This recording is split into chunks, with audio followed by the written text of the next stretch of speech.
बिस्मिल्लाहिर्रहमानिर्रहीम। अस्सलाम वालेकुम।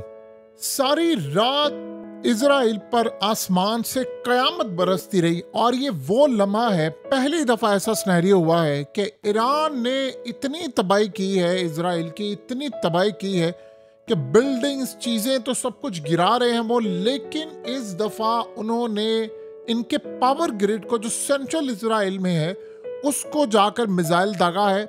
और इस वक्त सूरत हाल ये पैदा हो गई है कि मुख्तलिफ जगहों पर लाइट चली गई है, ब्लैकआउट हो गया है, यानी सारी रात जो इनका मामला होता रहा। और सबसे बढ़कर मसला ये हुआ है कि वहाँ पर इस वक्त एमरजेंसी की सूरत हाल है कि वहाँ जो पूरी तबाही हो रही है, ख़ास तौर पर लोगों को बिजली नहीं मिल पा रही, लेकिन आसमान से जिस तरह मिसाइल बरस रहे हैं आप उसका तसव्वुर नहीं कर सकते कि इजराइलियों के साथ इस वक्त हो क्या रहा है।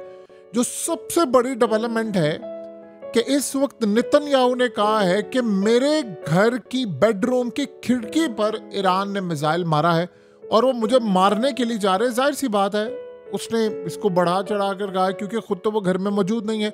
ये बात सच है कि ईरान ने टारगेट किया है और ईरान अब करेगा, लेकिन नेतन्याहू घर पर नहीं। और इस वक्त एक बड़ा सिनेरियो सामने आया है कि अमेरिका इस जंग में बराह रास्त कूदने के लिए जा रहा है।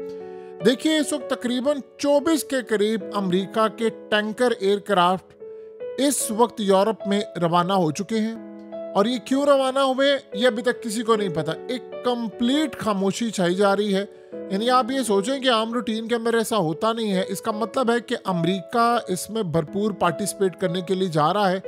ये रीफ्यूलिंग जो टैंकर्स होते हैं, जाहिर सी बात है आप तब लेकर जाते हैं जब आपने एक बड़ी लड़ाई करनी होती है, आप अपने जेट्स को लेकर जाना होता है। इस वक्त सूरत हाल ये है कि ईरान के मिसाइलों ने इतनी तबाही मचाई है, इतनी तबाही इजराइल में मचाई है कि इसराइल ने यूरोप को कहा है, अमेरिका को कहा है कि हमारी मदद करें, हमें डिफेंस सिस्टम दे। हमारा डिफेंस सिस्टम फेल हो चुका है, हम मिसाइल रोकने में नाकाम रहे हैं और इस वक्त ये मिसाइल लगातार हम पर अटैक करते जा रहे हैं। उन्होंने अमेरिका को कहा है। अब अगर ये एक बात ज़हन में रखिएगा कि ये असल में एक्सरसाइज होने जा रही है फिनलैंड के अंदर भी। अगर ये सारे मिलकर ईरान पर चढ़ दौड़ेंगे तो फिर एक बात आप समझ लें, ये आलमी जंग का बटन दबेगा, इसमें रूस कूदेगा, इसमें फिर चाइना भी कूदेगा ऑफिशियली, क्योंकि ईरान अकेला तो मुकाबला नहीं कर सकता इतने बड़े लेवल पर। अगर अमेरिका ने इस पूरे रीजन के अंदर ये काम करना शुरू किया तो फिर आप ज़हन में रखिएगा तमाम हदें क्रॉस हो जाएंगी, फिर अमेरिका के अड्डे भी जाहिर सी बात है तबाह हो जाएंगे। ईरान ने इन मिसाइलों का रुख अमेरिका की जानिब मोड़ देना है। और उससे भी बढ़कर आप सोचो ना, ये डोनाल्ड ट्रंप की जहनियत देखिए। कल कहता है कि मैं इनकी सुलह करवा रहा हूँ, 2 घंटे के बाद कहता है मैं क्यों इसराइल को रोकूं, वो हमले करेगा तो करे, मैं क्यों उसको रोकूं। यानी आप सोचें जिस बंदे का मेंटल लेवल ये है कि उसको 2 घंटे पहले कुछ और वो कहता है। ऐसा लगता है कि जो ट्विटर पर डोनाल्ड ट्रंप होता है वो कुछ और है, सोशल मीडिया वाला और है, रियल वाला और है, दोनों साइड पर कुछ और है। या कभी उसका दिमाग कभी किस बिल्कुल सही एक एनालाइज करके तज्जिया दिया था रशियन मीडिया ने कि डोनाल्ड ट्रंप की हालत ये है कि 1 घंटे के अंदर उसका मूड कुछ होता है, वो कुछ बयान देता है, अगला घंटा कुछ और मूड होता है, कुछ बयान दे देता है। लिहाजा उसके एक्शंस भी यही बताते हैं। अब ये जो सारे रिफ्यूलिंग वाले जितने टैंकर्स हैं, अगर ये पूरी तरह एक्टिव हो गए और ये इस जंग में पार्टिसिपेट करने के लिए जा रहे हैं तो आप ये समझ लें कि फिर ये आलमी जंग का बटन दबने वाला और रूस इसमें फिर पार्टिसिपेट करेगा। और अगर रूस पार्टिसिपेट करेगा तो फिर आप ये समझ लें कि लड़ाई बड़े पैमाने पर लड़ी जाएगी, क्योंकि 2 ही वजह हो सकती है। या तो आप फिर यूक्रेन के साथ मिलकर ये लड़ाई करें तो फिर तो जाहिर सी बात है न्यूक्लियर जंग है, लेकिन अभी जो मेन मसला है वो है इसराइल को बचाना। देखिए ईरान ने इस वक्त फैसला किया है कि उन्होंने इस जंग को लंबा लड़ना है। सबसे पहले ईरान के जो ऑफिशियल्स हैं, सीनियर ऑफिशियल्स, उन्होंने ये मिसाइल मारते हुए साथ बताया है रशियन मीडिया को उन्होंने बताया है कि सबसे पहले तो हमारे पास सारी इतलात हैं कि ये जो इजरायली लीडर्स हैं उनके खुफिया घर कहाँ पर है। सारे इस वक्त बंकर्स में नहीं बैठे, बाहर निकलते आते जाते हैं।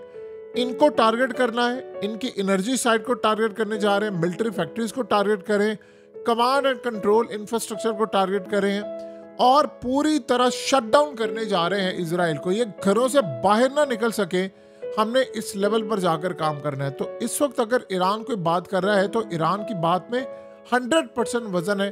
देखिए, दुनिया का कोई मुल्क, इस्लामिक मुल्क, खुफिया तौर पर या एलानिया, किसी ने इजराइल की इस वक्त इस मामलात में लड़ाई की जो बात हो रही है उसमें कूदने का फैसला नहीं किया। यानी ईरान के साथ कोई नहीं खड़ा।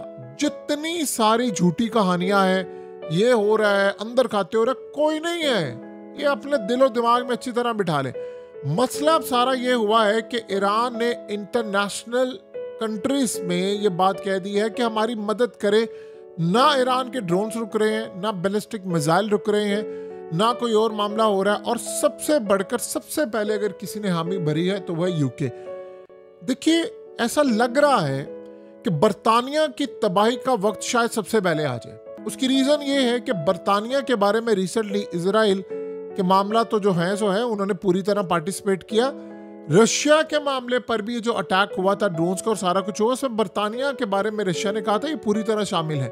तो ऐसा लग रहा है कि अब पुतिन के पास एक रास्ता आ गया है कि सबसे पहले हमने अगर कोई काम करना है, हम खुद डायरेक्ट जंग में जाएं या ना जाएं, हम सबसे पहले ईरान की मदद करके इनका नाटका तो बंद करें।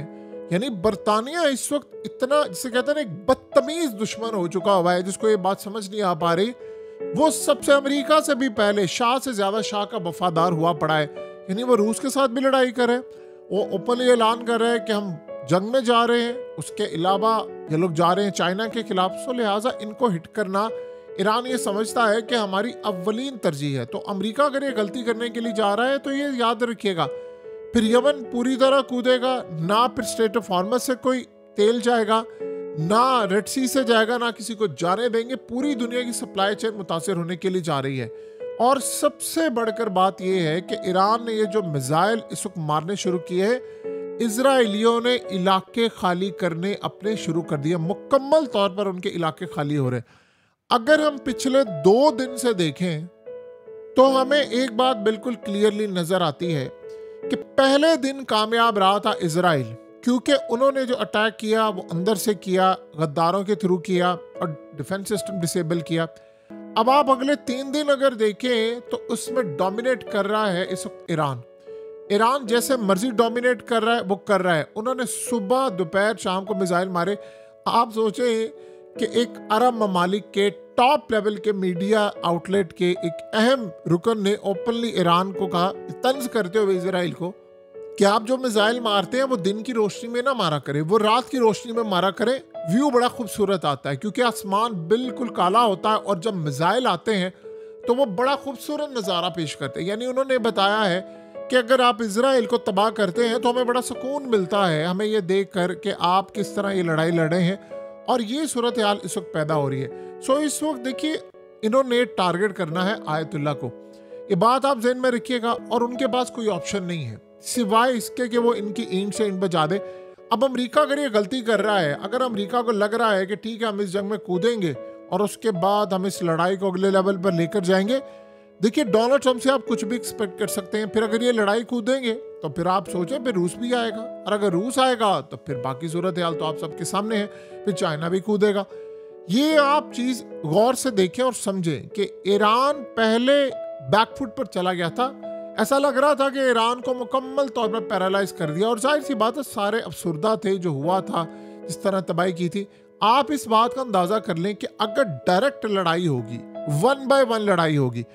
आप एक बात बताइए ना, पहले दिन इजराइल ने कहा कि जी हमारे 200 तैयारे गए हैं, हमने ये मार दिया, वो मार दिया, लीडर भी मार दिया, सब कुछ मार दिया, और कहा कि अब हम तबाह करने के लिए जा रहे हैं। पिछले 3 दिन से इजराइल के तैयारे क्यों नहीं आ रहे? F-35 गिरा है, उसके बाद कोई तैयारा आपको नजर आया इजराइल का कि वो वहां पर जा रहे? नहीं जा रहे। ये कैसे हमला करें? अंदर से हमला करें, क्योंकि ईरान का सारा सिस्टम जो एक्टिवेट हुआ है इन्होंने डिसेबल किया था, और चाइना और रशिया की मदद के बगैर ये एक्टिवेट नहीं हो सकता था। सो लिहाजा अमेरिका अपनी खैर बनाए, क्योंकि अगर चाइना को ये बात समझ आ गई है कि अमेरिका जंग में कूदा तो अगला नंबर ताइवान का। क्या गारंटी है कि ताइवान के मामले पर ये सारा यूरोप सब ना आ जाए? ये नेटो की जंग में अगर ये बदलना चाहते हैं ना ईरान की जंग को, तो आप समझ लें फिर आखिरी हदें क्रॉस हो जाएंगी, और वो हद हर सूरत अब क्रॉस होनी ही होनी है, क्योंकि इसराइल यहाँ रुकेगा नहीं और अमेरिका को ड्रैग करके उसने जंग में लाना ही लाना है। कोई दूसरी तीसरी सूरत हाल है ही नहीं। और अमेरिका को अगर अपनी तबाही बिल्कुल ज्यादा अजीज है तो फिर वो ईरान के हमलों का निशाना बनेगा। ना रूस चूकेगा, और फिर एक बात ज़हन में रख लीजिएगा, जो असल एक प्लेयर है जिसने एंटर होना है इस जंग में, वो एंड पर आएगा, वो है नॉर्थ कोरिया। और नॉर्थ कोरिया अगर इस जंग में कूद पड़ा तो फिर आपको पता है कि वो तो फिर परवाह नहीं करते किसी की, और जिस दिन वो कूद पड़े वो मिसाइल सीधा अमेरिका की तरफ होंगे, फिर अमेरिका जाने और किम जोंग जाने।